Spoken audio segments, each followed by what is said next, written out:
स्थानिक निवडणुकांचं मतदान संपताच निलेश राणे आणि रवींद्र चव्हाण यांच्यामध्ये दिलजमाई झाल्याचं दिसतं। विधानभवन परिसरात निलेश राणे आणि चव्हाणांची भेट झाली।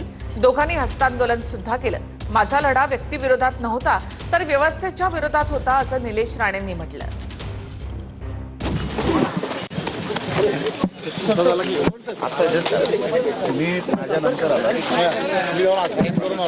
नाही विमानामधून पण तुम्ही नंतर आलात, मी 5 मिनिटं अगोदर आलो।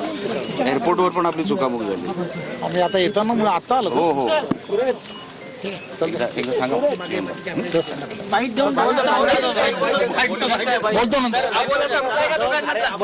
सविस्तर त्यांची चव्हाण साहेबांची मी भेट घेणार आहे, त्यांची वेळ घेणार आहे आणि त्यानंतर असं काय माझं आणि त्यांचं, मी नेहमी माझ्या स्टेटमेंटमध्ये मी म्हटलेलं आहे, माझं आणि त्यांचं अतिशय चांगलेच, माझ्या जिंकण्यामध्ये त्यांचा सिंहाचा वाटा आहे आणि माझ्या मोठ्या बंधूप्रमाणे ते आहेत।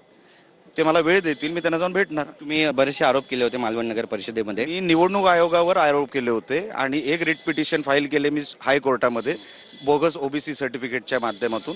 आता त्याचा निकाल काय लागतो हे निवडणूक आयोगाने मला द्यायचं आहे, भारतीय जनता पक्षाने नाही।